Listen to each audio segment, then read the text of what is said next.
क्योंकि सोने और चांदी ने एक बहुत लंबी छलांग लगाई और उसके बाद अब कीमतें कुछ घटी हैं। सोने और चांदी की कीमतों में भारी गिरावट देखने को मिली है और चांदी की कीमतें करीब 23,000 रुपए घट चुकी हैं। चांदी की कीमतों में करीब 23,000 रुपए की गिरावट, 3,78,200 रुपए पर चांदी की कीमतें अब घटकर आ चुकी हैं। तो सोने की कीमतें 10,350 रुपए की गिरावट के साथ अब 1,59,250 रुपए पर जा पहुंची हैं। तो सोने और चांदी की कीमतों में अब गिरावट देखने को मिली है और चांदी की कीमतों में ये बड़ी गिरावट है और सोने की कीमत में भी। तो गोल्ड के जो प्राइस है वो देख लीजिए, 1,59,250 रुपए प्रति 10 ग्राम। चांदी की कीमत 3,78,200 रुपए प्रति किलो के हिसाब से है। तो गोल्ड और सिल्वर के जो दाम हैं वो अब घट रहे हैं। लगातार पिछले कुछ दिनों से गोल्ड और सिल्वर के जो प्राइस थे वो लगातार आसमान छू रहे थे, ऑल टाइम हाई डेली के डेली खबरें सामने आ रही थी। लेकिन अब गोल्ड और सिल्वर के दामों में एक गिरावट देखी गई है और सोना 10,000 रुपए की गिरावट के साथ अब 1,59,250 रुपए पर रुका है और चांदी की कीमतें 23,000 रुपए गिरकर 3,78,200 रुपए प्रति किलो के हिसाब से देखी जा रही है। जहां पर चांदी की कीमतें 4 लाख को पार कर गई थी, लेकिन अब चांदी की कीमतें 23,000 रुपए की गिरावट के साथ 3,78,200 रुपए प्रति किलो के हिसाब से। गोल्ड की ताजा कीमतें हैं, 10,000 रुपए की गिरावट गोल्ड के दाम में देखने को मिली है। 1,59,250 रुपए प्रति 10 ग्राम के हिसाब से गोल्ड की नई कीमतें हैं। अब सोने और चांदी की कीमतों में अब भारी गिरावट देखी जा रही है।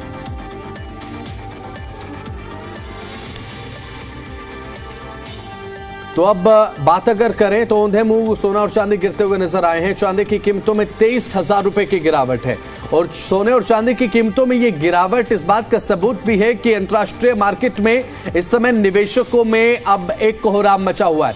निवेशक अब गोल्ड और सिल्वर से विड्रॉल कर रहे हैं मनी को, और जब अंतर्राष्ट्रीय स्तर पर इस तरीके की अनिश्चितता देखने को मिलती है तो हमेशा गोल्ड एंड सिल्वर के जो प्राइस है वो हाइक देखने को मिलते हैं। लेकिन अभी फिलहाल अंतर्राष्ट्रीय बाजार में, वैश्विक बाजार में जब सोने और चांदी की कीमतें गिरी हैं तो इसका सीधा मतलब है कि गोल्ड और सिल्वर, जो कि एक पहली पसंद बना हुआ था पिछले कुछ समय से लगातार निवेशकों का, तो वो अब कहीं ना कहीं हटता हुआ नजर आ रहा है।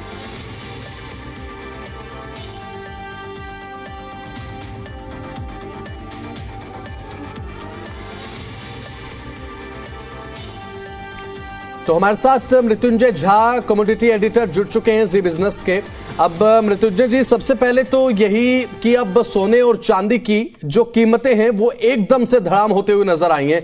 जहां हम देख रहे थे चांदी की कीमतें 4 लाख के पार, तो वहीं अब चांदी की कीमतें 23,000 रुपए गिर चुकी हैं और सोने की कीमत में 10,000 से ज्यादा गिरावट है।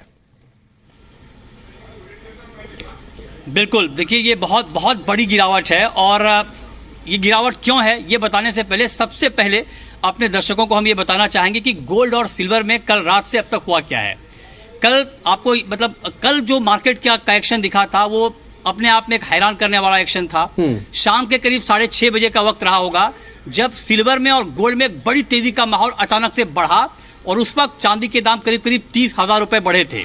गोल्ड में बड़ी तेजी आई थी, लेकिन महज 3 घंटे से कम के वक्त में एक बड़ी गिरावट आई सोने में, चांदी में, और कल ही नया रिकॉर्ड बनाया था गोल्ड और सिल्वर ने।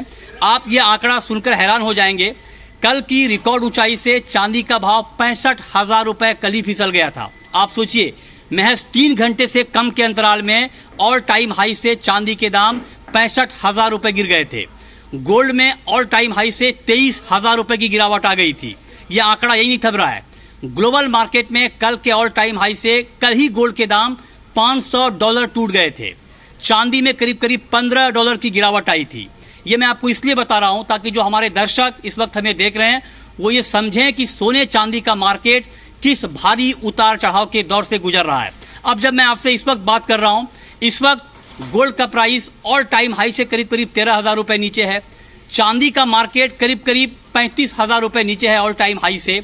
इसका मतलब ये नहीं है कि गोल्ड और सिल्वर में तेज़ी का माहौल खत्म हो गया है, क्योंकि तेज़ी इतनी बड़ी आई थी 1980 के बाद, ये सबसे बड़ी मंथली तेज़ी थी।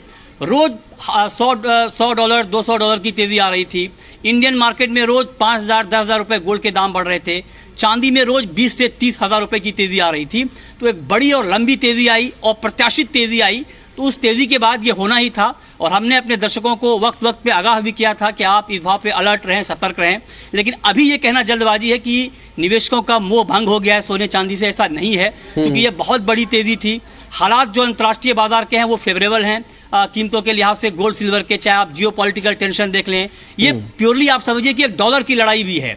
डॉलर की डोमिनेंसी खत्म करने के लिए पूरी दुनिया में इस वक्त बहुत हलचल चल रही है, उसका इम्पैक्ट है। लेकिन अब अगर ये गिरावट 2-3 दिन तक और चलती है तब हम कह सकते हैं कि बबल फूट रहा है। अभी ये कहना जल्दबाजी है। हो सकता है मार्केट अचानक कभी भी आपको बाउंस बैक दिखा दे, इसलिए हमें अभी ये नहीं कहना चाहिए कि सोने चांदी से निवेशकों का मोह भंग हो गया है। अभी फिलहाल जिस तरीके से लोग लगातार इंतजार भी पिछले कुछ समय से कर रहे थे कि गोल्ड और सिल्वर को फिलहाल खरीदा जाए या अभी इंतजार किया जाए, लेकिन अभी जो एक रैपिड डिक्रीमेंट देखने को मिला है ना मृत्युंजय, उसके बाद अब ये तो साफ हो चुका है कि प्रिडिक्ट नहीं किया जा सकता। एक अनएक्सपेक्टेबल तरीके से कीमतें बढ़ना, फिर एकदम से रैपिड डिक्रीमेंट सोने और चांदी की कीमतों में, तो ये अनप्रिडिक्टेबल बना देता है इन चीजों को ना। बिल्कुल, ये बहुत महत्वपूर्ण सवाल है आपका और यही इसी सवाल पे हम बार बार बात भी कर रहे हैं। और हमने अपने तमाम दर्शकों को ये देखिए, बहुत साहस का काम होता है कि जब कीमतों में एक तरफा बड़ी तेज़ी का माहौल हो, उस वक्त आप अपने ऑडियंस को अलर्ट करें, सतर्क करें कि आप इस भाव पर एंटर ना करें। और हमने बार बार आगाह किया है, अभी भी हम अपने दर्शकों को ये आगाह कर रहे हैं कि आपको ट्रैप नहीं होना है। हुआ ये है पिछले कुछ दिनों में जब सोने चांदी में बड़ी तेज़ी आ गई तो बहुत सारे जो कंज्यूमर हैं, इन्वेस्टर हैं, वो फोमो के शिकार हो गए। फोमो का मतलब फियर ऑफ मिसिंग आउट। सबको ये लगा कि हमने बहुत बड़ी तेज़ी मिस कर दी, हमने बहुत बड़ी रैली मिस कर दी। इसीलिए इस वक्त इस भाव पर बिल्कुल दो टूक राय है कंज्यूमर के लिए, निवेशकों के लिए, कि आप जल्दबाजी ना करें। इस भाव पर सोने चांदी में खरीदारी आपके लिए कहीं से भी फायदे का सौदा नहीं है। ये बात मैं बार बार कह रहा हूं क्योंकि ये ऐसा मार्केट है, देखिए भाव कुछ भी हो सकता है कि दाम यहां से और बढ़ जाए, इसमें कोई मुश्किल वाली बात नहीं है। लेकिन आपको उस लालच में नहीं फंसना है, क्योंकि जिस रफ्तार से मार्केट छलांग लगा रहा है, हो सकता है कि उसी मार्केट से गोता भी लगाए, तब आपको बहुत पेन होगा। और ये किसी भी एसेट क्लास का ये नॉर्मल चाल नहीं होती है। ये किसी भी एसेट क्लास, किसी हेल्दी मार्केट की निशानी नहीं है कि रोज दाम इतने बढ़ जाए। बेशक फंडामेंटल कुछ भी हो, फंडामेंटल बेशक तेजी के हैं, इसमें कोई दो राय नहीं है, कोई शक नहीं है। लेकिन इसके बावजूद मैं आगाह इसलिए कर रहा हूं क्योंकि ये हेल्दी मार्केट नहीं है। और जब हेल्दी मार्केट नहीं होता है, पैनिक वाला मार्केट होता है, तो पैनिक के मार्केट में आपको रिटर्न नहीं मिलता है, आपकी लॉटरी लगती है। तो लॉटरी लग भी सकती है, नहीं भी लग सकती है। राय यही है कि इस भाव पर सोने चांदी में आपको खरीदारी से बचना चाहिए। अगर आपके पास सोना चांदी है, अगर आपने निवेश के लिए लिया है, आप पार्शियल प्रॉफिट बुक करें, मतलब आधा बेच दें, आधा रखें। नई बल्क बाइंग से आपको बचना चाहिए। अगर आपको बहुत ज़्यादा मोह है सोने से चांदी से, तो आप SIP का रास्ता अपनाएं, आप ETF के जरिए जाएं। लेकिन एक मुश्त बल्क बाइंग इस वक्त आपको अवॉइड करना चाहिए, उससे बचना चाहिए। बिल्कुल। और एक और जो युवा हैं उनके मन में एक सवाल जो बड़ा महत्वपूर्ण है कि गोल्ड या फिर सिल्वर को लेकर ETF की तरफ पहुंचा जाए या फिर फिजिकल गोल्ड और सिल्वर बाइंग की जाए, इसे लेकर बहुत बड़ा एक असमंजस का भाव इन दिनों देखने को मिल रहा है। जिस तरीके से एक रैपिड डिक्रीमेंट देखा हमने और एक बूम फेज फिलहाल लगातार पिछले कुछ समय से जारी था। मृत्युंजय, ये भी बहुत बढ़िया सवाल है आपका। और देखिए, जब हम गोल्ड में और सिल्वर में निवेश की बात करते हैं तो बहुत सारे लोगों को ये मालूम नहीं होता है कि आपके पास निवेश के कितने विकल्प मौजूद हैं। बिल्कुल। और मोस्टली लोग फिजिकल की तरफ जाते हैं। फिजिकल में बहुत सारे चैलेंजेज हैं। आप फिजिकल को स्टोर कैसे करेंगे, कई बार आपसे मेकिंग चार्ज या कुछ एडिशनल चार्ज आपसे काट लिया जाता है, रख रखाव का झंझट है। इसीलिए जो निवेशक इस वक्त सोने में चांदी में निवेश करना चाहते हैं, उनके लिए ETF का रास्ता सबसे बढ़िया रास्ता है। आप ETF के जरिए लें। और ETF में जब आप SIP की तरह लेंगे तो इसमें अगर बहुत ज़्यादा उठापटक भी होता है तो आपको बहुत ज़्यादा पेन नहीं होगा। एक लॉन्ग टर्म का इन्वेस्टमेंट है, लंबे समय के लिए आप ETF का रास्ता अपनाएं तो वहाँ पर आपका जोखिम भी कम होगा, आपका निवेश सुरक्षित रहेगा, स्टोर करने की झंझट नहीं होगी, तमाम सुविधाएं हैं, एक डिजिटल विकल्प है आपके पास। तो ये सारे ऑप्शन अवेलेबल हैं। और वहाँ पर अच्छी बात यह है कि आप किसी भी अमाउंट में इन्वेस्ट कर सकते हैं। अगर आप मान लीजिए 5,000 रुपये का अभी आप फिजिकल में गोल्ड खरीदने जाएँ तो आपको क्या मिलेगा, आप सोचिए इस प्राइस पे क्या मिलेगा।